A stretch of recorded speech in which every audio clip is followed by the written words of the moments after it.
Hello बच्चों, मैं संतोष यादव स्वागत करता हूं आपका अपने YouTube चैनल मां सरस्वती कोचिंग सेंटर में। तो बच्चों, आज हम लोग कक्षा 10 का पहला चैप्टर वास्तविक संख्याओं के बारे में पढ़ेंगे। तो हम देखते हैं कि कक्षा 10 का पहला चैप्टर वास्तविक संख्याएं, इसमें जो बच्चे पुरानी किताब लिए हैं जरा वो ध्यान देंगे कि प्रश्नावली 1.1 को काट दिया गया है। तो जो बच्चे पुरानी किताब लिए हैं वो प्रश्नावली 1.2 से स्टार्ट करेंगे और नई किताब में वह चैप्टर प्रश्नावली 1.1 से स्टार्ट है। तो हम देखते हैं प्रश्नावली 1.1। क्वेश्चन नंबर पहला है, निम्नलिखित संख्याओं को अभाज्य गुणनखंडों के गुणनफल के रूप में व्यक्त कीजिए। पहला सवाल है इसमें 140, दूसरा 156, तीसरा 3825, 5005 और 7429। जो भी संख्याएं दी गई हैं इन्हें हम अभाज्य गुणनखंडों के गुणनफल के रूप में लिखेंगे। तो हम देखते हैं, पहला सवाल स्टार्ट करते हैं हम 140। 140 को देखेंगे, इसका हमें अभाज्य गुणनखंड करना है। क्योंकि 140 के इकाई का अंक शून्य है, अतः यह संख्या 2 से डिवाइड हो जाएगी। तो हम इसे सबसे पहले 2 से डिवाइड करेंगे। 2 सत्ते 14, शून्य बचा, शून्य उतार लिए। फिर 2 से डिवाइड करेंगे, 2 तिहाई 6, एक हमारा बच रहा है, एक बच रहा है, इधर आया शून्य, 10 हुआ, 2 बचे 10। अब हम देखते हैं 35। 35 जो है 2 से डिवाइड नहीं होगा क्योंकि इकाई का अंक जो है 5 है। तो हम इसे जो है 5 से डिवाइड करेंगे। 5 सते 35, 7 बचा है, 7 इक्का 7।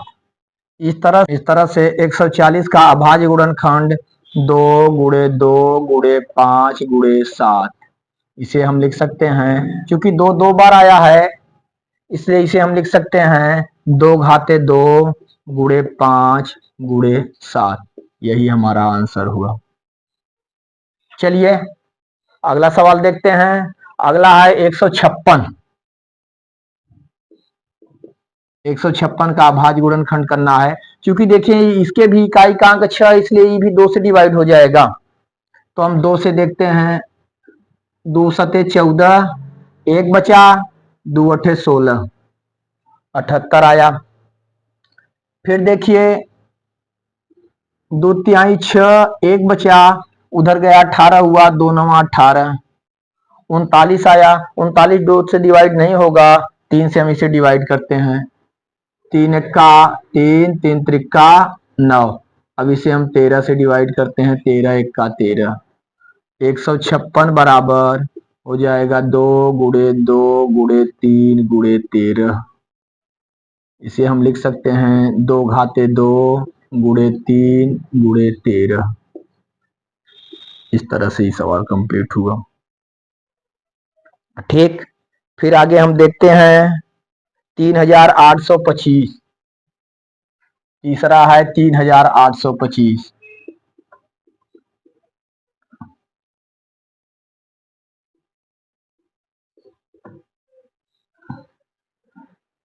इसका भी अभाज्य गुणनखंड करना है। इसके इकाई का अंक 2 है, इसके इकाई का अंक 5 है, इसलिए 2 से डिवाइड नहीं होगा। तो हम देखते हैं कि 3 से डिवाइड होगा। 3 से हम इसे विभाजित करेंगे, भाग देंगे। 3 इक्का 3, 8 में भाग दिए। 3 दूना 6, 2 बचा, 3 सते 21, एक बचा, 15 हुआ, 3 बचे 15। फिर 3 से डिवाइड होगा। 3 चौक 12, 7 में भाग देंगे।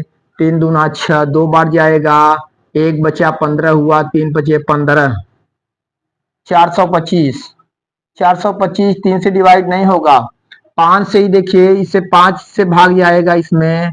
तो 5 अठे 40, 5 पचे 25, 85 आया। फिर 5 से डिवाइड होगा। 5 इक्का 5, 5 सते 35, 17, 17 से कटेगा। 17 इक्का 17। तो इस तरह से हम देखते हैं 3825 बराबर 3 गुणे 3 गुणे 5 गुणे 5 गुणे 17। इस तरह से देखते हैं, यहाँ पे 3 दो बार आया है। 3 घाते 2 गुणे 5 भी 2 बार है, 5 घाते 2 गुणे 17। इस तरह से 3825 का अभाज्य गुणनखंड हुआ। इस तरह से इसे हम लिखते हैं।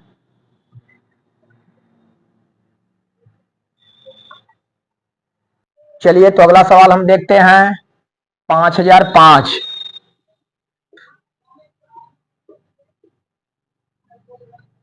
5005 का अभाज्य गुणनखंड करना है। तो हम देखें इसकी इकाई का अंक 5 है, तो किससे डिवाइड होगा? 5 से डिवाइड होगा। तो 5 से हम इसे डिवाइड करते हैं। सबसे पहले 5 से डिवाइड करेंगे। 5 1 का 5, शून्य बचा, शून्य बढ़ा लिए, फिर शून्य बचा, शून्य बढ़ाए, फिर 5 1 का 5। इस तरह से हमारा 1001 आया। अब 1001 5 से डिवाइड नहीं होगा, तो हम देखेंगे 7 से चेक करते हैं। 10 में हम भाग देंगे, 7 1 का 7, कितना बचा? 3 बचा, इधर गया 30 हुआ, तो 7 चौक 28, 2 बचा 21 हुआ, 7 त्रिक 21, 143 आ गया। 143 हमारा 11 से डिवाइड होगा। इससे डिवाइड होगा 11 से, तो 11 1 का 11, 3 बचा, 11 3 33, अभी 13 से डिवाइड हो गया, 13 1 का 13। तो हम इस तरह से लिखते हैं 5005 के अभाज्य गुणनखंड हमारे हुए 5 गुणे 7 गुणे 11 गुणे 13। चलिए लास्ट वाला हम देखते हैं।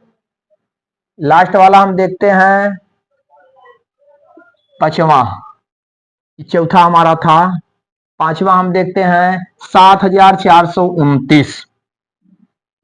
7429, 7429 को हम देखते हैं किससे डिवाइड होगा।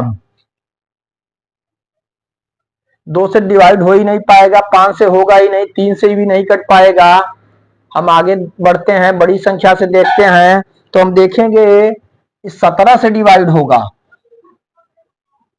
17 से, 17 का भाग हम 74 में देंगे। 17 चौका 68, 4 बार गया, 68 6 74, 6 बचा हमारा, इधर जाके 62 हुआ, तो 17 तिया 51, 3 बार, 17 तिया 51, 11 बच रहे हैं, 119 हो जाएगा। हम जानते हैं 17 सत्ते 119। इस तरह से 17 से डिवाइड करने पर हमारा 437 आया।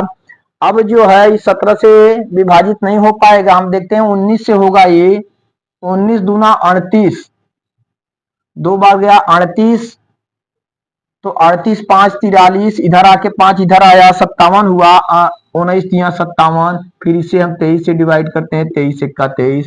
इस तरह से हम देख रहे हैं 7429 बराबर 17 गुणे 19 गुणे 23। यही हमारा आंसर हुआ। इस तरह से देखते हैं पहला सवाल हमारा पूरा कंप्लीट होगा। आगे चलिए दूसरे सवाल की तरफ। तो चलिए बच्चों दूसरा प्रश्न हम देखते हैं। दूसरा हमारा है पूर्णांकों के निम्नलिखित युग्मों के एचसीएफ और एलसीएम ज्ञात कीजिए तथा इसकी जांच कीजिए कि दो संख्याओं का गुणनफल बराबर एचसीएफ गुणे एलसीएम है। यहाँ पे हम देखेंगे नीचे जो भी संख्याएं हमें दी गई हैं इनका हमें जो है एचसीएफ और एलसीएम ज्ञात करना है और इन संख्याओं का गुणनफल एचसीएफ और एलसीएम के गुणनफल के बराबर होना चाहिए, इसकी हमें जांच करनी है। तो हम पहला सवाल देखते हैं। इसमें 26 और 91 है। पहला सवाल हमारा 26 और 91। तो हम इसका अभाज्य गुणनखंड करेंगे जैसे अभी जो है पहले प्रश्न में आप किए थे उसी तरह से ठीक इसका अभाज्य गुणनखंड करेंगे। हम 26 का करेंगे। 26 के इकाई का अंक 6 है, यह 2 से डिवाइड हो जाएगी। 2 1 का 2, 2 तिहाई 6। फिर 13 से हम करते हैं, 13 1 का 13। 26 का गुणनखंड हो गया। 91 का देखते हैं। 91 का हम देखते हैं, क्योंकि इसकी इकाई का अंक 1 है, 2 से डिवाइड नहीं होगा। 5 से भी डिवाइड नहीं होगा, 7 से डिवाइड हो जाएगा। 7 1 7, 2 बचा, 7 3 21, फिर 13 से डिवाइड होगा, 13 1 13। इस तरह से हम 26 का अभाज्य गुणनखंड लिखते हैं। 26 बराबर 2 गुणे 13। 91 बराबर 7 गुणे 13। इसका हमें एचसीएफ निकालना है। एचसीएफ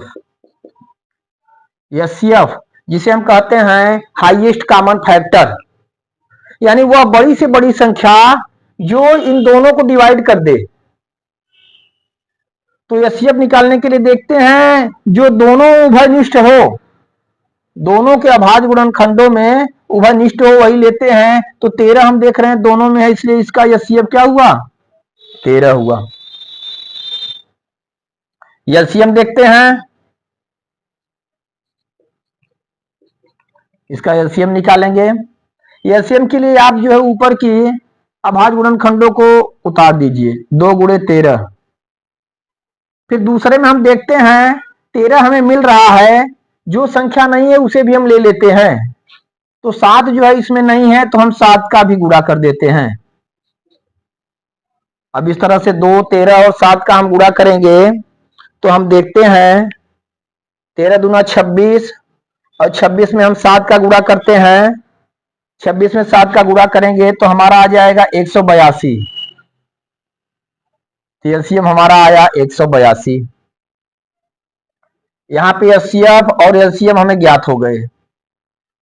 उसके बाद हमें इसकी सत्यता की जांच करनी है कि संख्याओं का गुणनफल, दोनों संख्याओं का गुणनफल और एलसीएम गुणे एचसीएफ दोनों बराबर होने चाहिए। तो हम देखते हैं, इसकी जांच करते हैं। तो हम पहली संख्या चूंकि इसमें है 26, तो हम लिखते हैं n1 बराबर 26, फर्स्ट नंबर। सेकेंड नंबर हमारा है 91। अब हम दोनों संख्याओं का गुणा करेंगे, n1 गुणे n2 इक्वल टू 26 गुणे 91। 26 और 91 का हम गुणा करेंगे तो हमारा आ जा रहा है 2366। 2366। फिर अब हम देखते हैं एचसीएम गुणे एलसीएम। तो एचसीएफ हमारा कितना है? 2 है। एलसीएम हमारा कितना है? 182 है।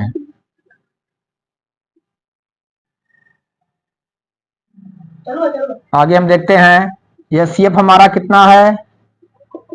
एचसीएफ है यहाँ पर 13। एलसीएम कितना है? एलसीएम हमारा 182। तो यहाँ पे हमें एचसीएफ गुणे एलसीएम निकालना है, तो हम लिखेंगे एचसीएफ गुणे एलसीएम बराबर 13 बोले बराबर एचसीएफ 13 गुणे एलसीएम 182। 13 182 गुणा करेंगे हम। 13 दूना 26 की 6, हासिल लगा 2, 13 8 104, 104 और 2 106, 106 की 6, हासिल लगा 10, 13 1 13 10 23। इस तरह से हमारा ये भी आया 2366। यहाँ पे हम दोनों संख्याओं का गुणनफल भी 2366 और यहाँ पे एचसीएफ गुणे एलसीएम भी 2366। अर्थात इसमें जो कहा था कि इसे जांच करिए दो संख्याओं का गुणनफल बराबर एचसीएफ गुणे एलसीएम, तो हम देख रहे हैं दोनों संख्याओं का गुणनफल एचसीएफ एलसीएम के बराबर है, इसलिए हमारी जांच सही हुई। तो चलिए दूसरा सवाल हम देखते हैं। 510 और 92।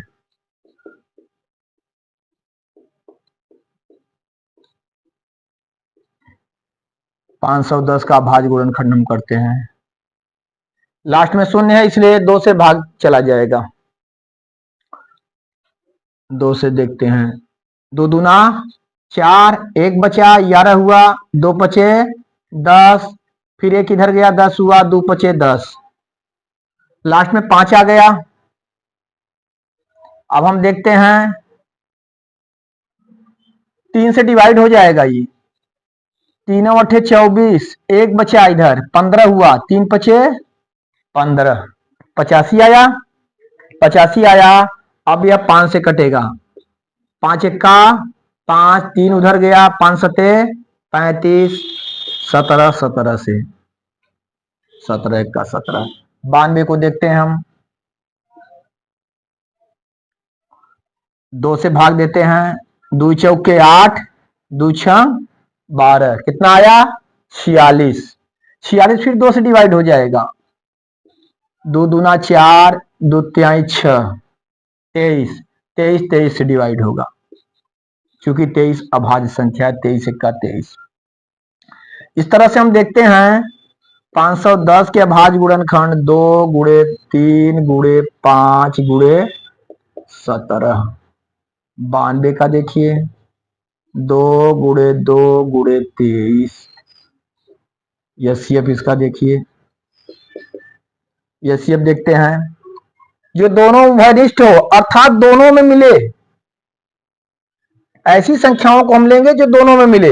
2 यहां पे देख रहे हैं, 2 मिल रहा है, 1 2 केवल 1 2 ही मिल रहा है, 3 नहीं मिल रहा है, न 5 मिल रहा है, न 17 मिल रहा है, न 23, केवल 2 ही, 1 2 ही दोनों में है, इसलिए एचसीएफ कितना हुआ 2 हुआ। एलसीएम देखते हैं, पहले आप लोग ऊपर से उतार लीजिए, पहले वाला 2 गुणे 3 गुणे 5 गुणे 17। नीचे देखिए, यहाँ पे 2 ठो 2 है, हमारे पास केवल 1 2 है, इसलिए 1 2 हम और ले लेंगे, 1 2 ले लिए। 23 यहाँ पे है, 23 इसमें नहीं है, इसलिए हम 23 को भी ले लिए।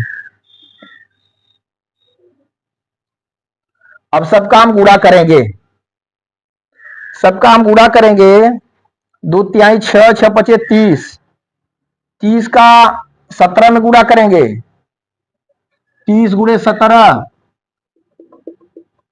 510 हमारा हुआ। 510 का 2 में कर देंगे, हमारा आया 1020, और 1020 का 23 से गुणा हम कर देंगे, 23 शून्य शून्य, 23 दूना 46, 6 हासिल 4, 23 शून्य शून्य 4, 23 इक्का 23। तो इस तरह से हम देखते हैं, इसका एलसीएम आया 23,460, इसका एलसीएम हुआ 23,460। HCF 2, LCM 23,460।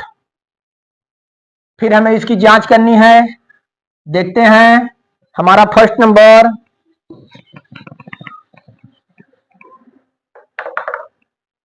पहली संख्या हमारी है 510,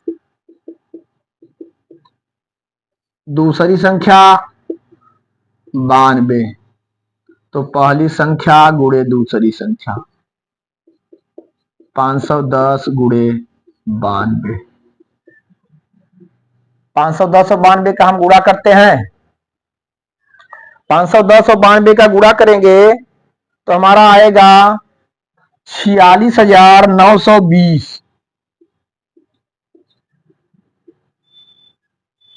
46,920।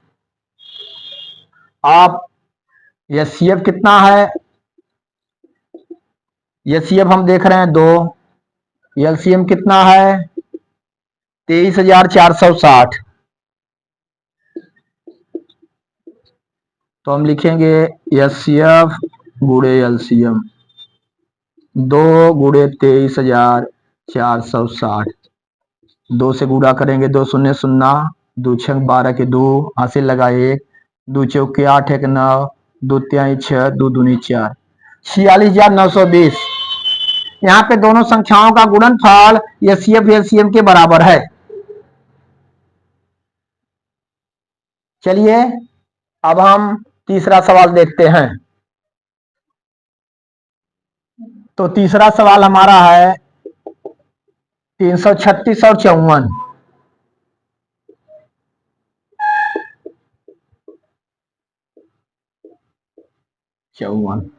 336 को देखते हैं, इकाई का अंक 6 है, 2 से डिवाइड हो जाएगा, 2 1 का 2, एक गया 13 हुआ, दो छंग 12, एक गया 16 हुआ, दो अठे 16, फिर दो से,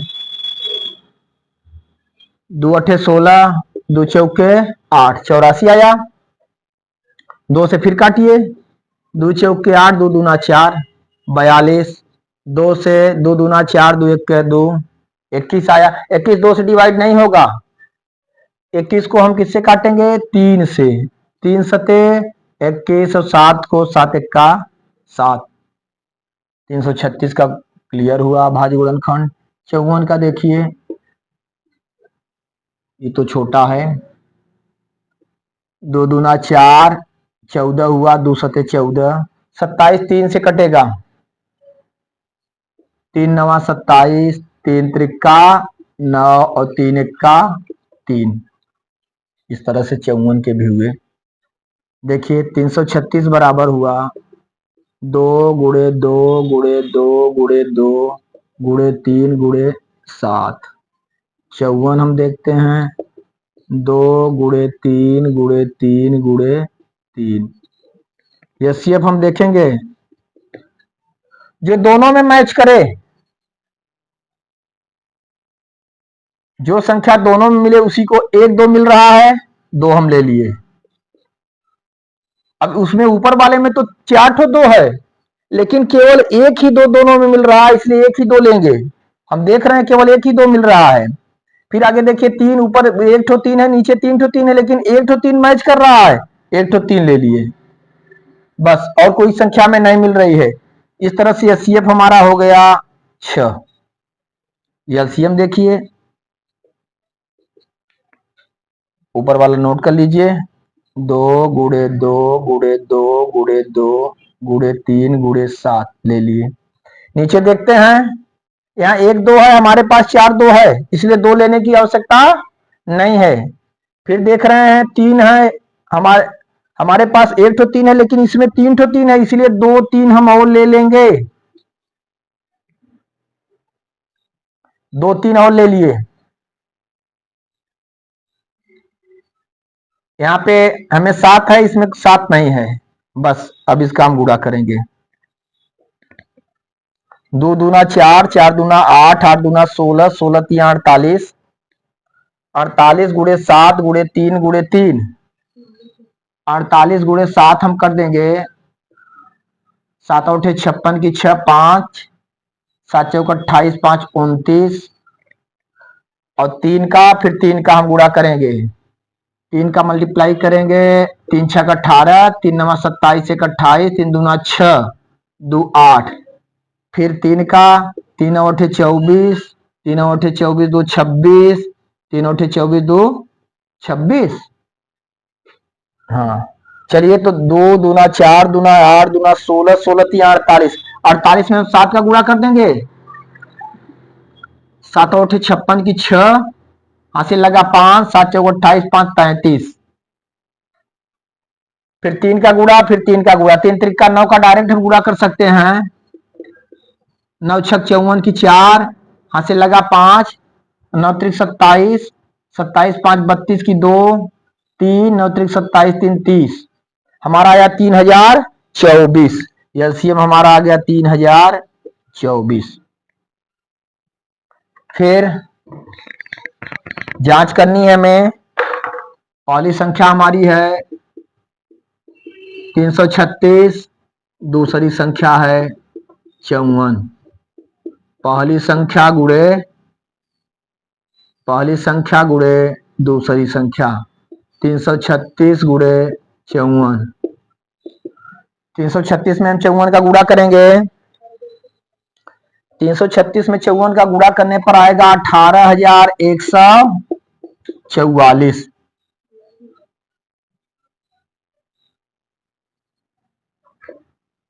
फिर हम देखते हैं एचसीएफ गुणे एलसीएम। एचसीएफ गुणे एलसीएम, एचसीएफ हमारा आया है 6।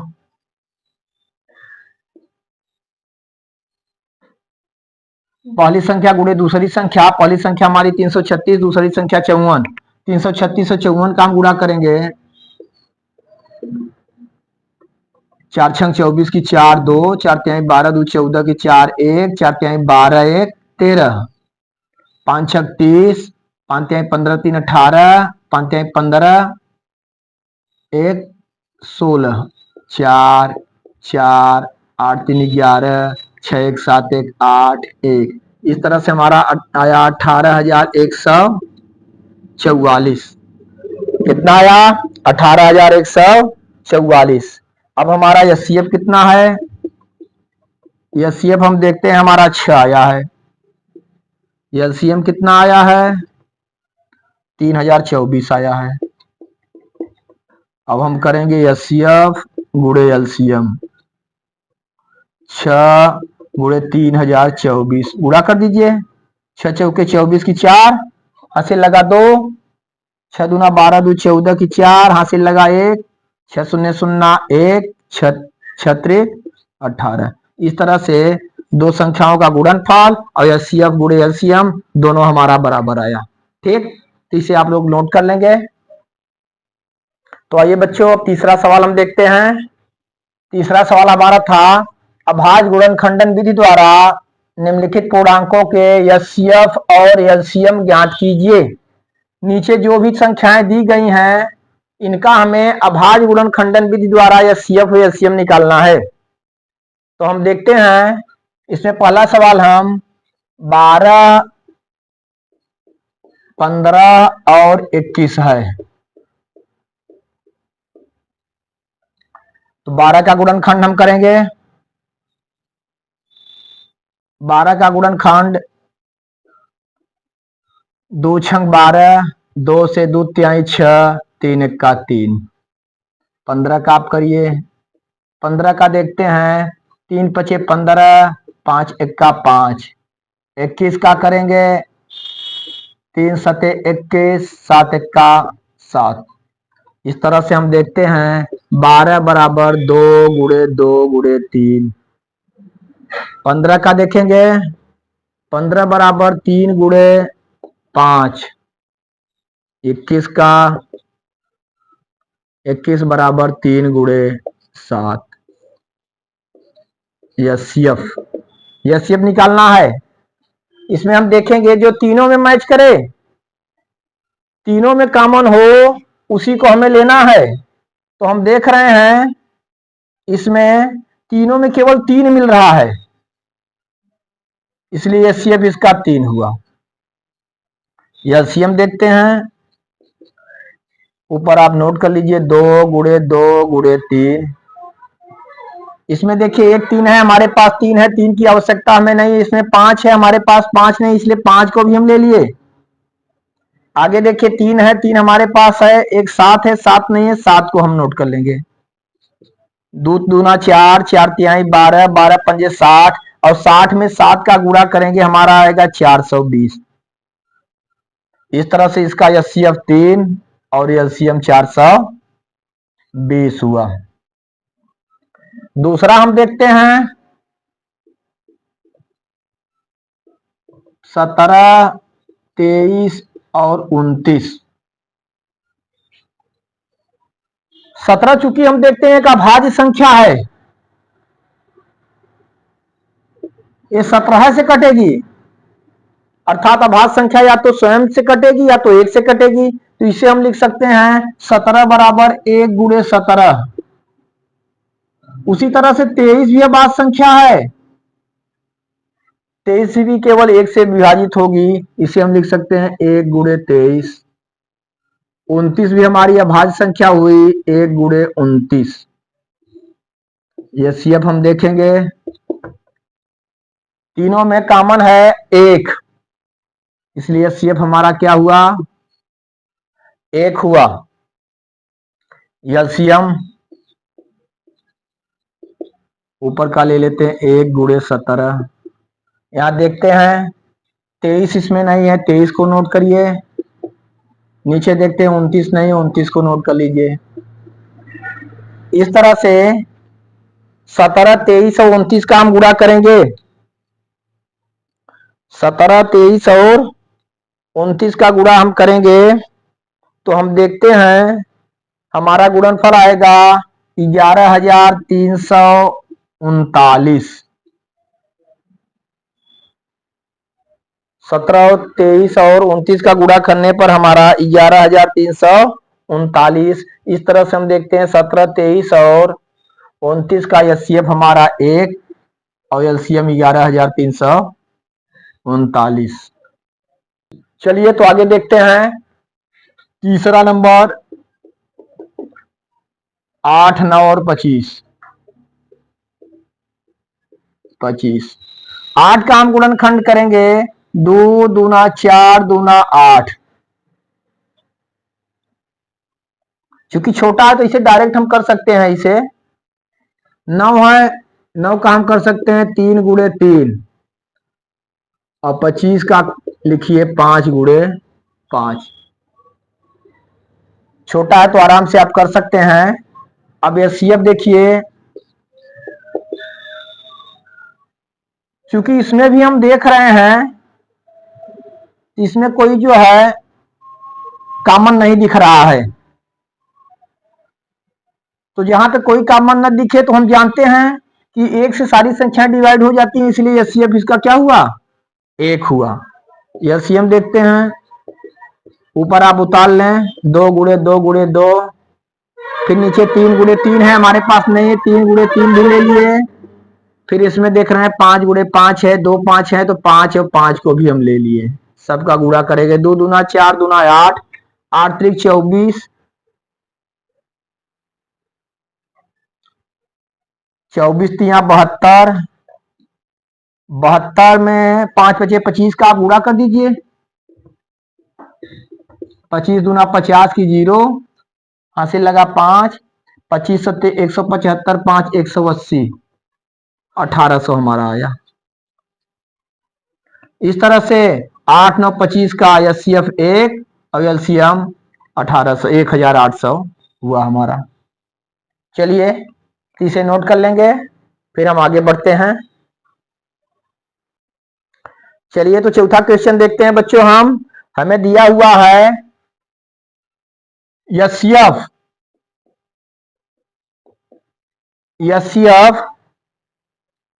306 और 657 का। 306 657, इसका एचसीएफ हमें दिया हुआ है, हम देखते हैं 9।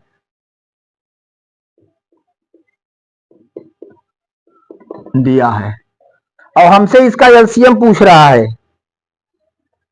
हमसे इसका एलसीएम 306 और 657 का एलसीएम हमसे पूछ रहा है। देखेंगे यहां पे पहली संख्या हमें आ रही 306 है, दूसरी 657 है।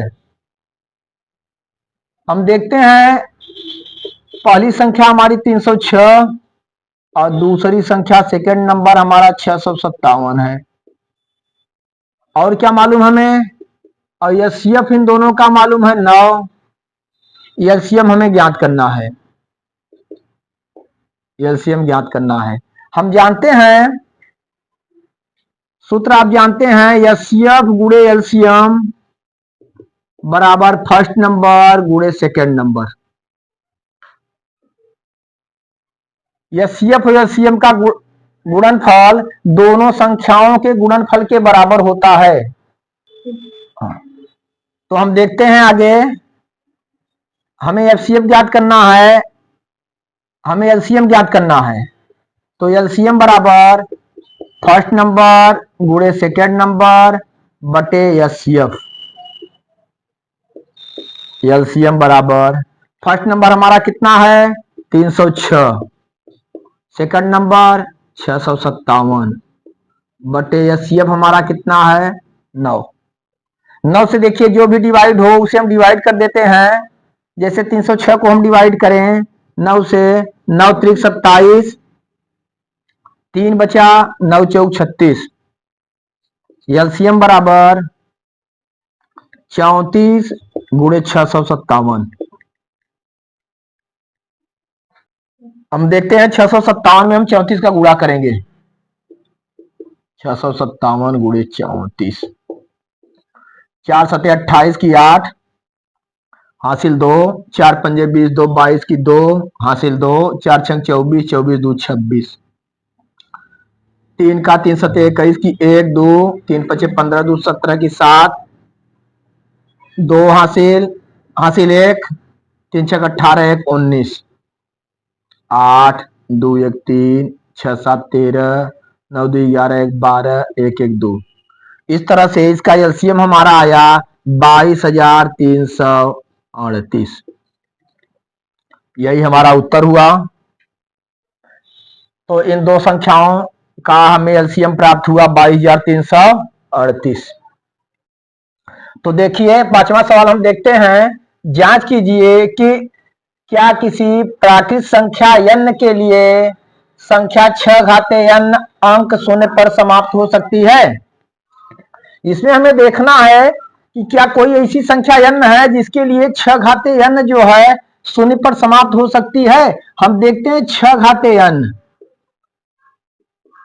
अगर 6 का अभाज्य गुणनखंड करेंगे तो 2 गुणे 3 घाते n, या इसे हम लिख सकते हैं 2 घाते n गुणे 3 घाते n। हम देखते हैं कि कोई भी संख्या शून्य पर समाप्त हो सकती है यदि वह 5 से विभाजित हो।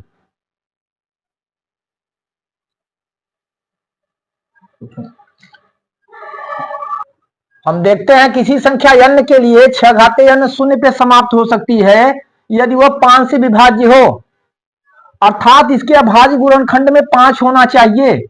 और हम देख रहे हैं 6 के अभाज्य गुणनखंड में केवल 2 और 3 है, केवल 2 और 3 है। अतः हम लिख सकते हैं 6 घाते n के अभाज्य गुणनखंड में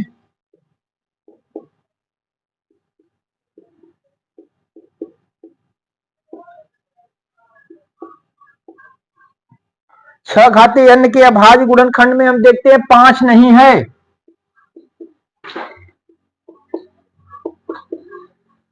पांच नहीं है। अतः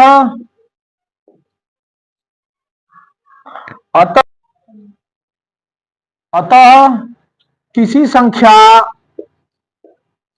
n के लिए अतः किसी संख्या n के लिए 6 घाते n अंक शून्य पर समाप्त नहीं हो सकती है, समाप्त नहीं हो सकती है। चलिए तो इसे आप लोग नोट कर लीजिए, आगे देखते हैं। चलिए तो हम लोग अगला सवाल देखते हैं। 6वां सवाल, व्याख्या कीजिए कि 7 गुणे 13 गुणे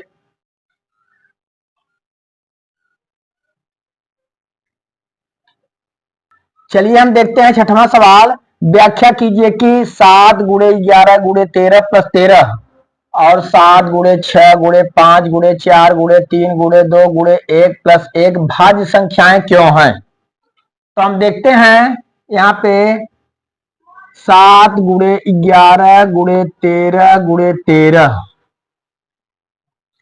इसमें हम देख रहे हैं 2 पद हैं, इसमें दोनों में 13 कॉमन है। अगर हम 13 कॉमन ले रहे हैं तो हमारा यहाँ बचा 7 गुणे 11 प्लस 13 का 13,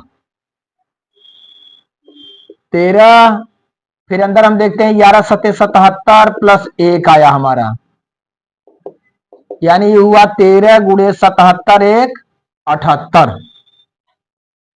13 गुणे 78 यह एक भाज्य संख्या है, यह भाज्य संख्या है।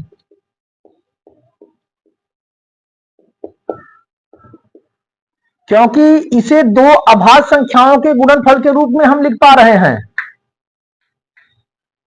जैसे अगला हम देखते हैं 7 गुणे 6 गुणे 5 गुणे 4 गुणे 3 गुणे 2 गुणे 1 प्लस 5, दोनों में 5 कॉमन दिख रहा है, 5 लेंगे तो हमारा आया 7 गुणे 6 गुणे 4 गुणे 3 गुणे 2 गुणे 1 प्लस 5 का 5 बराबर हम देखते हैं 5 गुणे 7 6 4 3 2 1 सबका हम गुणा करेंगे। हम देखते हैं कि 2 1 का 2 तिहाई 6 6 चौके 24 और 24 छक्का 144 होगा। 24 छक्का 144 144 में 7 का गुणा करेंगे 7 चौक 28 की 8 हासिल 2 7 चौक 28 जो 30 की 0 3 7 इक्का 7 3 10 तो हमारा यहाँ पाया 1008।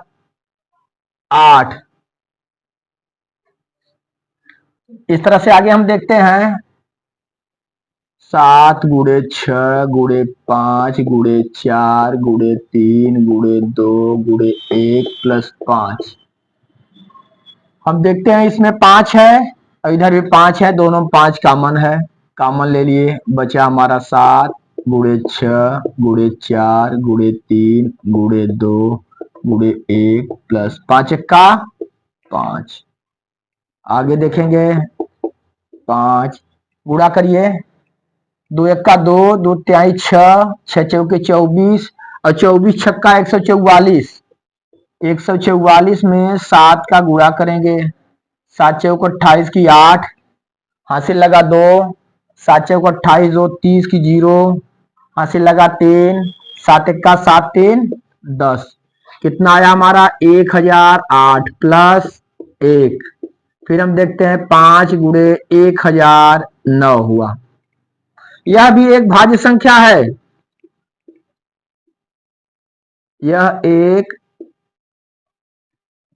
यह भाज्य संख्या है।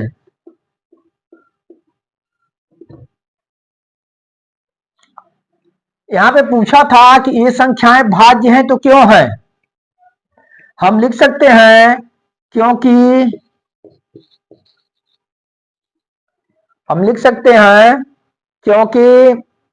इसे हम दो अभाज्य संख्याओं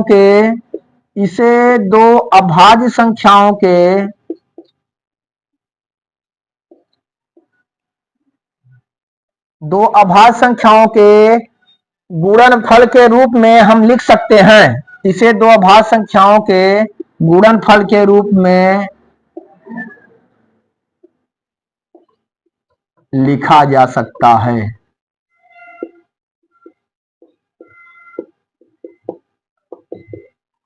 अतः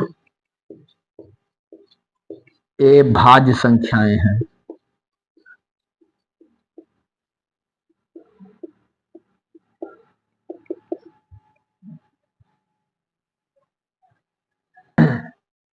तो चलिए फिर से बंद कर। तो चलिए बच्चों देखते हैं 7वां सवाल, इस अभ्यास का लास्ट सवाल। किसी खेल के मैदान के चारों ओर एक वृत्ताकार पथ है।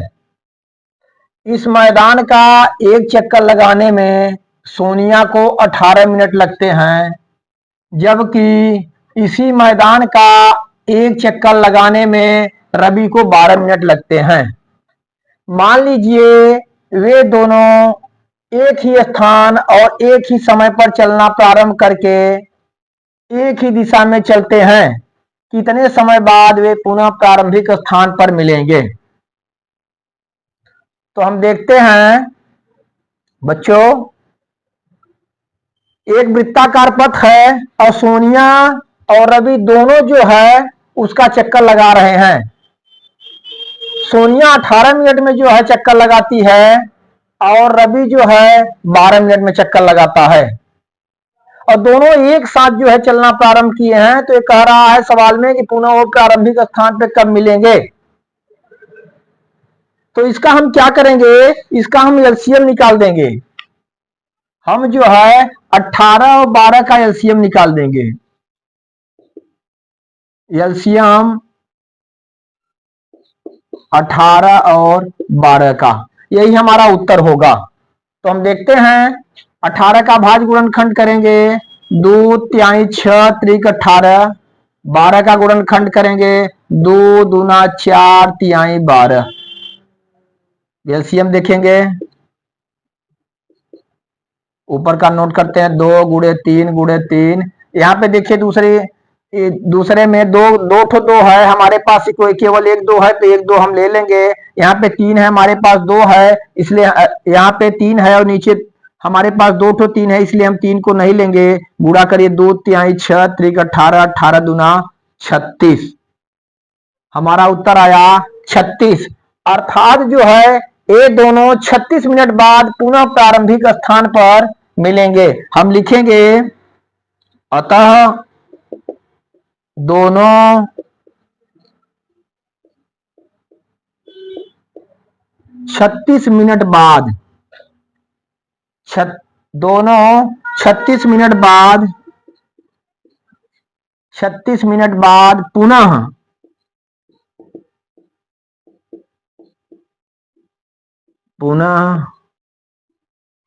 प्रारंभिक स्थान पर मिलेंगे।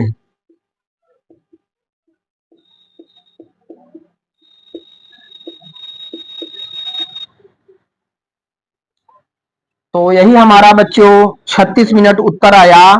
तो हम देखते हैं कि आज का हमारा पहले चैप्टर का प्रश्नावली 1.1 कंप्लीट हुआ।